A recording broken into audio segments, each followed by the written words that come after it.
Hey everybody, it's Jason Blaha here, and today I want to chat with you guys a little bit about how to go about prioritizing a lift. And this is going to be in the context of the training style that I promote, the training style that I use, and for all non-novices, you guys know I generally lean in the direction of conjugate training. So therefore, when I talk about training, that is usually what I mean. Now, you could extrapolate this over to other systems, but we need to understand that in conjugate training, your main lifts are programmed. Okay, they are programmed. You do a max on a press of some type on max effort day. You do a max on a squat or a deadlift of some type on every lower body max effort day, and then you do speed benching on speed day, and then on speed or dynamic effort lower, you do speed box squats and speed deadlifts of some type. Okay, the numbers are pretty well programmed. People know how to do them who understand the system.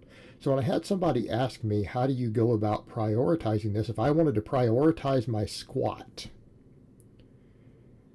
I wanted my squat to be more important to me than my deadlift right now. Couldn't I just do only max effort squats on the lower days and just speed pull on the dynamic days? And so my question to him is, so you think by doing less squatting, less speed squatting, that you're going to prioritize a squat? No, your squat is going to go down. A worst case scenario, your squat will get weaker. Okay, when we are prioritizing different lifts, we don't mess with our max effort and dynamic effort templates. Okay? Those are constants. Now, you might take dynamic and turn it into repetition effort for certain blocks or for certain lifters full time. That's okay. But we don't change what we do on those. And in what world do you think training less is going to prioritize something? Now, can we use these things for appropriate testing of weak links? In other words, can we use variations on max effort days that prioritize our weakest links so that we can really tell if they're coming up or not? Sure. What do we mean? Well, if you have a T-spine weakness, could you only squat with safety squat bar for different squats? Sure. All right. Could you only do closed grip benching or only do really wide grip benching variations for the press day? Sure. All right, we can do certain variations that way. Could you pull only sumo variations on max effort day if you wanted your sumo to see that it's coming up the most? Of course, absolutely. But we don't build our strength off of those, right? They teach us how to lift maximally. That's what max effort day is for. It doesn't build our strength. It teaches us how to lift maximally. Teaches us how to strain, teaches us how to grind, teaches us how to find our groove. It's also strength testers so that we can test and see where our strength is and test where our weak links are using variations that maybe accentuate a weak link. Speed day is where we build the majority of our strength, the majority of our technique and all that stuff, assuming we're already proficient. So the last thing you would want to do is tinker with speed day and remove something that you want to prioritize or reduce it there. That would be asinine. Okay, so how do we prioritize lifts? We prioritize them off of the supplemental work, or as Louis Simmons calls them, special exercises, but we will call accessory work, because that's the standard term for non-West Side nomenclature. It's accessory work. Well, how do we specialize? Do squat specialization. In other words, if you said, hey, my deadlift is doing great, I care more about my squats right now. All right, so you would prioritize maybe a little more quad and hip over posterior chain stuff.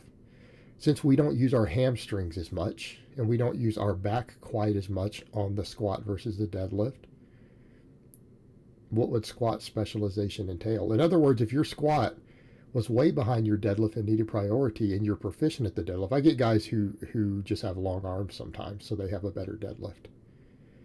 But their deadlift still has weaknesses too, because maybe their lower body is weak and they pull with their back and have long arms. But in this case, let's say you were actually dealing with a muscle imbalance. Well, I would do more quad work. Okay. If you wanted to specialize in the squat as a higher priority, well, that would mean that you would do things like more hip belt squats. You would do more step ups. You would do more walking lunges. In other words, you would say, hey, on both of my lower body days, I need a lot more quad work that works just the quads and the glutes and the hips together. Okay, that's what you would probably do. Okay, that's what you would probably do. Why? Because if your squat is lagging considerably behind your deadlift, it is probably lower body related. It's very possibly quads, very possibly overall lower body development. You could put a little more focus on that. You could even do machine hack squats if you didn't have access to some of this other stuff. In other words, you need to get more training volume in on squatting type movements that bend your knee completely. In other words, you need to have stuff that takes you all the way to parallel. We don't get that on the good morning. We don't get that on the reverse hyper. We don't get that on the glute ham raise to the same extent, right? We really do need to make sure you get a little more quad. Right, you have a lot of options there. I listed multiple different options depending upon the equipment you have available. You would need to do those to nearly their maximum recoverable volume.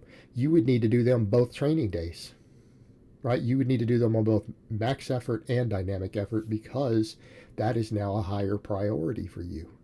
And you would need to do lifts that you can recover from. You're not going to recover from more back squatting,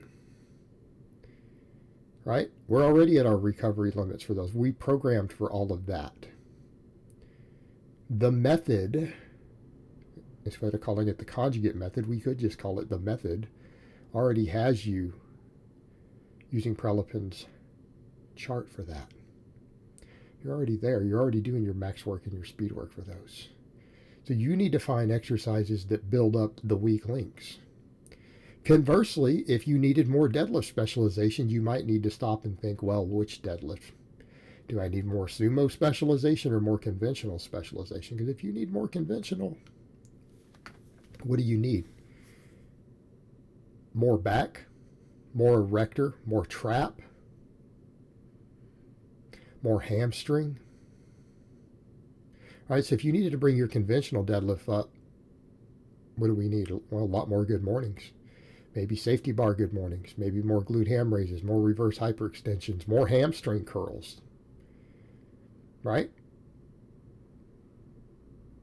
Different forms of back extensions, maybe even some trap work, if that became an ultra high priority over your squat, and you wouldn't bother with any extra quad work at all.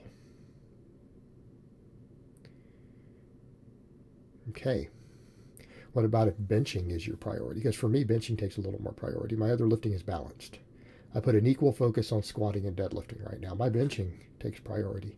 Well, that means I do a lot more upper body work on my lower days, a lot of upper back, bicep. All of that gets included on my lower body days. All my benching, I forget general stuff for my upper body. I don't care about overhead pressing. I don't care about any of that. If I need to bench specialize, which is what I do, we need multiple types of pressing that address the weakest links in your bench. And in my case, doing them twice a week. But it also means because bench is a priority, I do more upper body work than I might normally do, even on lower body days, so that my upper body just gets thicker. So if benching is a priority, we specialize in upper body, and we push all of our pressing to its maximum recoverable volume, and we find the presses that increase our bench the most.